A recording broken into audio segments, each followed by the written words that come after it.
दोस्तों, आज मैं आपको मुंशी प्रेमचंद की एक नई कहानी सुनाऊंगी जिसका नाम है अनुभव।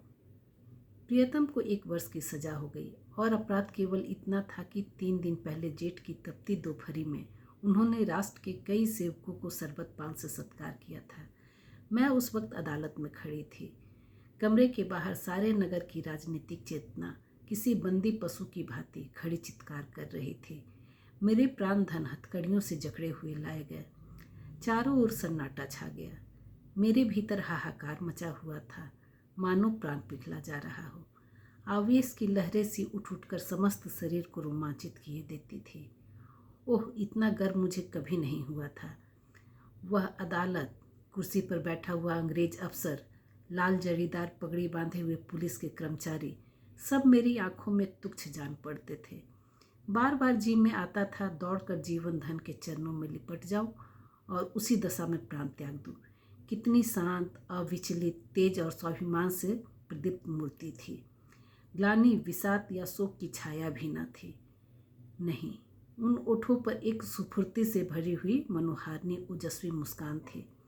इस अपराध के लिए 1 वर्ष का कठिन कारावास, वाह रे न्याय, तेरी बलिहारी।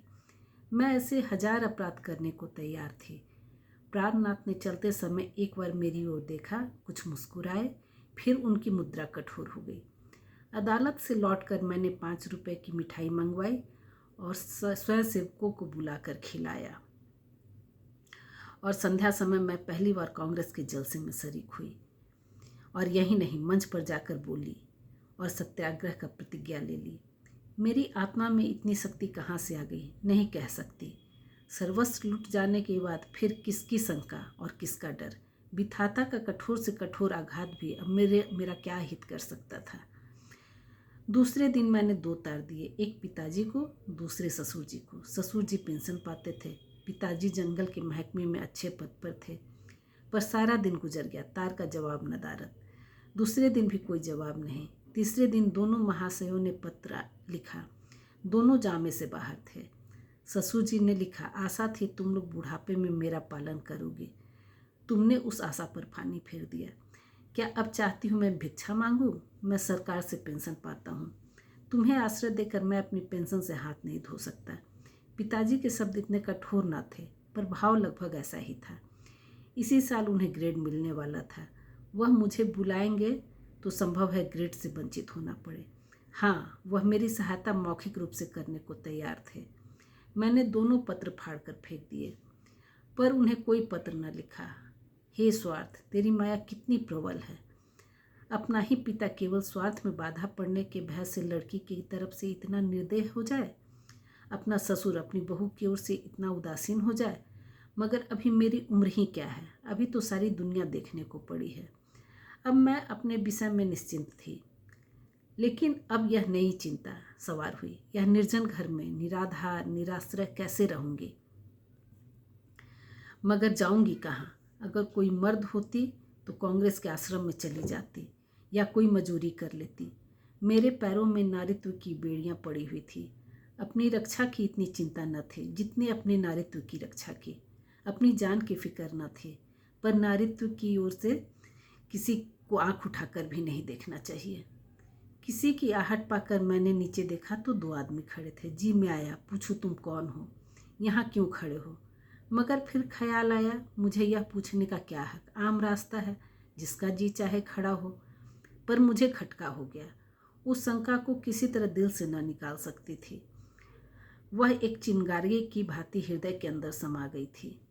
गर्मी से देह फूकी जाती थी, पर मैंने कमरे का द्वार भीतर से बंद कर लिया। घर में एक बड़ा सा चाकू था, उसे निकालकर सिरहाने रख लिया। वह शंका सामने बैठी घूरती हुई मालूम होती थी। किसी ने पुकारा, मेरे रोए खड़े हो गए। मैंने द्वार से कान लगाया, कोई मेरी कुंडी खटखटा रहा था। कलेजा धक धक करने लगा। वही दोनों बदमाश होंगे, क्यों कुंडी खटखटा रहे हैं? मुझसे क्या काम है? मुझे झुंझलाहट आ गई। मैंने द्वार खोला और छज्जे पर खड़ी होकर जोर से बोली, कौन कुंडी खटखटा रहा है? आवाज़ सुनकर मेरी शंका शांत हो गई। कितना ढाढ़स हो गया। यह बाबू ज्ञानचंद थे, मेरे पति के मित्रों में से एक। ज़्यादा सज्जन दूसरा नहीं था। मैंने नीचे जाकर द्वार खोल दिया। देखा तो एक स्त्री भी थी। वह मिसेज ज्ञानचंद थी। वह मुझसे बड़ी थी। पहले पहल मेरे घर आई थी। मैंने उनके चरण स्पर्श किए। हमारे यहाँ मित्रता मर्दों तक ही रहती है, औरतों तक नहीं जाने पाती। दोनों जने ऊपर आए। ज्ञान बाबू एक स्कूल में मास्टर हैं, बड़े ही उदार, विद्वान, निष्कपट। पर आज मुझे मालूम हुआ कि उनकी पथ प्रदर्शिका उनकी स्त्री है। वह दोहरे बदन की प्रतिभाशाली महिला थी। चेहरे पर ऐसा रूप था मानो कोई रानी हो। सिर से पांव तक गहनों से लदी हुई। मुख सुंदर न होने पर भी आकर्षक था। शायद मैं उन्हें कहीं और देखती तो मुंह फेर लेती। गर्भ की सजीव प्रतिमा थी।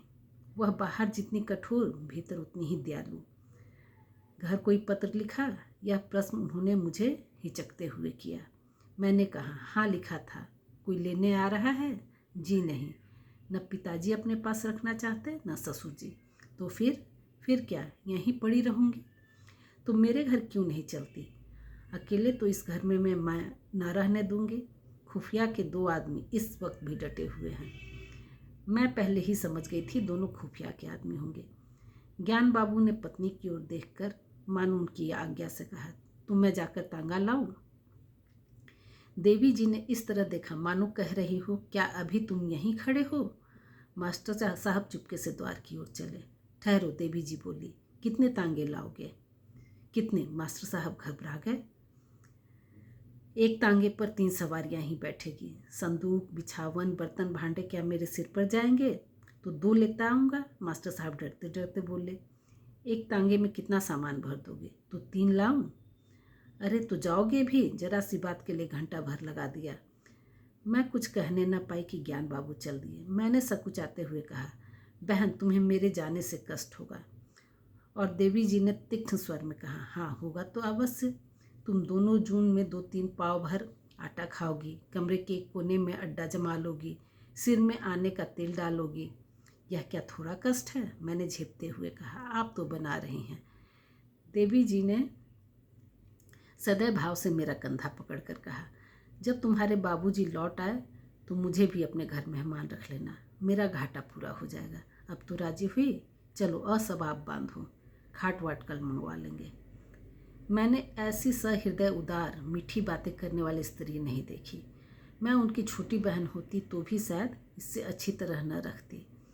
चिंता या क्रोध को तो जैसे उन्होंने जीत लिया हो। सदैव उनके मुख पर मधुर विनोद खेला करता था।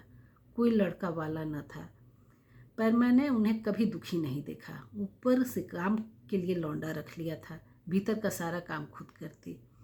इतना कम खाकर भी इतनी मेहनत करके वह कैसे इतनी हुष्ट पुष्ट थी, मैं कह नहीं सकती। विश्राम तो जैसे उनके भाग्य में लिखा ही नहीं था। जेठ की दोपहरी में भी न लेटती थी। हाँ, मुझे कुछ न करने देती। उस पर जब देखो कुछ खिलाने के लिए सिर पर सवार। मुझे यहाँ बस यही एक तकलीफ थी।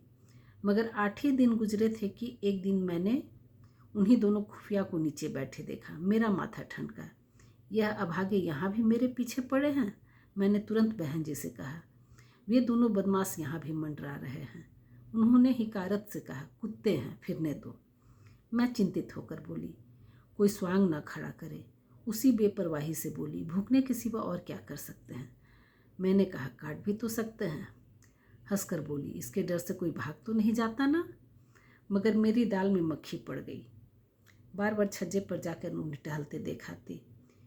यह सब मेरे पीछे पड़े हुए हैं। आखिर मैं नौकरशाही का क्या बिगाड़ सकती हूँ? मेरी सामर्थ्य क्या है? क्या यह सब इस तरह से मुझे यहाँ से भगाने पर तुले हैं? इससे उन्हें क्या मिलेगा? यही तो कि मैं मारी मारी फिरूं। कितनी नीची तबीयत है। 1 हफ्ता और गुजर गया। खुफिया ने पिंड न छोड़ा। मेरे प्राण सूखते जाते थे। ऐसी दशा में यहाँ रहना मुझे अनुचित मालूम होता था, पर देवी जी से कुछ न कह सकती थी। एक दिन शाम को ज्ञान बाबू आए तो घबराए हुए थे। मैं बरामदे में थी, परवल छील रही थी। ज्ञान बाबू ने कमरे में जाकर देवी जी को इशारे से बुलाया। देवी जी ने बैठे बैठे कहा, पहले कपड़े वपड़े उतारो, हाथ मुँह धो, कुछ खाओ, फिर जो कहना है कह देना। ज्ञान बाबू को धैर्य कहाँ। पेट में बात की गंध तक न पसती थी। आग्रह से बुलाया, तुमसे उठा नहीं जाता? मेरी जान आफत में है। देवी ने बैठे बैठे कहा, तो कहते क्यों नहीं, क्या कहना है? यहाँ आओ। क्या यहाँ कोई और बैठा हुआ है? मैं वहाँ से चली। बहन ने मेरा हाथ पकड़ लिया। मैं जोर करने पर भी न छुड़ा सकी। ज्ञान बाबू मेरे सामने न कहना चाहते थे, पर इतना सब्र भी न था कि जरा देर रुक जाते। बोले, प्रिंसिपल से मेरी लड़ाई हो गई है। देवी ने बनावटी गंभीरता से कहा, सच? तुमने उसे खूब पीटा ना? तुम्हें दिल लगी सूझती है? यहाँ नौकरी जा रही है। जब यह डर था तो लड़े क्यों? मैं थोड़े ही लड़ा, उसी ने मुझे बुलाकर डांटा। बेकसूर? अब तुमसे क्या कहूँ? फिर वही पर्दा। मैं कह चुकी यह मेरी बहन है, मैं इससे कोई पर्दा नहीं रखना चाहती। और जो इनके बारे में बात हो तो? देवी जी ने जैसे पहले बूझकर कहा, अच्छा समझ गई, कुछ खुफिया का झगड़ा होगा। पुलिस ने तुम्हारे प्रिंसिपल से शिकायत की होगी। ज्ञान बाबू ने इतनी आसानी से अपनी पहेली को बूझा जाना स्वीकार न किया। बोले, पुलिस ने प्रिंसिपल से नहीं, हाकिम जिला से कहा। उसने प्रिंसिपल को बुलाकर मुझसे जवाब तलब करने का हुक्म दिया। देवी ने अंदाजा से कहा, समझ गई। प्रिंसिपल ने तुमसे कहा होगा कि उस स्त्री को घर से निकाल दो। हाँ, यही समझ लो। तो तुमने क्या जवाब दिया? अभी कोई जवाब नहीं दिया। वहाँ खड़े खड़े क्या कहता? देवी जी ने उन्हें आड़े हाथों लिया। जिस प्रश्न का एक ही जवाब हो उसमें सोच विचार कैसा? ज्ञान बाबू सिटपिटा कर बोले, लेकिन कुछ सोचना तो जरूरी था। देवी जी की त्योरिया बदल गई। आज मैंने पहली बार उनका यह रूप देखा। बोली, तुम उस प्रिंसिपल से जाकर कह दो, मैं उसी किसी तरह न छोड़ सकता, और न माने तो इस्तीफा दे दो। अभी जाओ, लौट कर मुँह हाथ धोना। मैंने रुक कर कहा, बहन मेरे लिए? देवी ने डांट बताई, तू चुप रह, नहीं तो कान पकड़ लूँगी। तू क्यों बीच में कूदती है? रहेंगे तो साथ रहेंगे, मरेंगे तो साथ मरेंगे। इस मरदुए को मैं क्या कहूँ? आधी उम्र बीत गई पर बात करना ना आया। खड़े सोच क्या रहे हो? तुम्हें डर लगता हो तो मैं जाकर कहा। ज्ञान बाबू ने खिसिया कर कहा, तो मैं कल कह दूंगा। इस वक्त कहाँ होगा कौन जाने। रात भर मुझे नींद नहीं आई। बाप और ससुर जिसका मुंह नहीं देखना चाहते उसका यह आदर, राह की भिखारिन का यह सम्मान। देवी तू सचमुच देवी है। दूसरे दिन ज्ञान बाबू चले तो देवी ने फिर कहा, फैसला करके घर आना, यह ना हो कि सोच समझकर जवाब देने की जरूरत पड़े। ज्ञान बाबू के चले जाने के बाद मैंने कहा, तुम मेरे साथ बड़ा अन्याय कर रही हो बहन जी। मैं यह कभी नहीं देख सकती कि मेरे कारण तुम्हें यह विपत्ति झेलनी पड़े। देवी ने हास्य भाव से कहा, कह चुकी या कुछ और कहना है? कह चुकी, मगर अभी बहुत कुछ कहूँगी। अच्छा बता, तेरे प्रियतम जेल क्यों गए? इसलिए कि वो स्वयं सेवकों का सत्कार किया था। स्वयं सेवक कौन है? यह हमारी सेना के वीर हैं जो हमारी लड़ाइयाँ लड़ रहे हैं। स्वयं सेवकों के भी तो बाल बच्चे होंगे, माँ बाप होंगे, वह भी तो कोई कारोबार करते होंगे। पर देश की लड़ाई लड़ने के लिए उन्होंने सब कुछ त्याग दिया। ऐसे वीरों का सत्कार करने के लिए जो आदमी जेल में डाल दिया जाए, उसकी स्त्री के दर्शनों से भी आत्मा पवित्र होती है। मैं तुझ पर एहसान नहीं कर रही हूँ, तू मुझ पर एहसान कर रही है। मैं इस दया सागर में डुबकियाँ खाने लगी। बोलती क्या? शाम को जब ज्ञान बाबू लौटे तो उनके मुख पर विजय का आनंद था। देवी ने पूछा, हार की जीत? ज्ञान बाबू ने अकड़ कर कहा, जीत। मैंने इस्तीफा दे दिया तो वो चक्कर में आ गया। उसी वक्त हाकिम जिला के पास गया।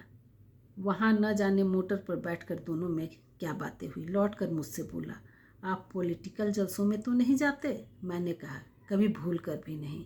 कांग्रेस के मेंबर तो नहीं हैं? मैंने कहा, मेंबर क्या, मेंबर का दोस्त भी नहीं। कांग्रेस फंड में चंदा तो नहीं देते? मैंने कहा, कानी कौड़ी भी कभी नहीं देता। तो हमें आपसे कुछ नहीं कहना है, मैं आपका इस्तीफा वापस करता हूँ। देवी जी ने मुझे गले लगा लिया।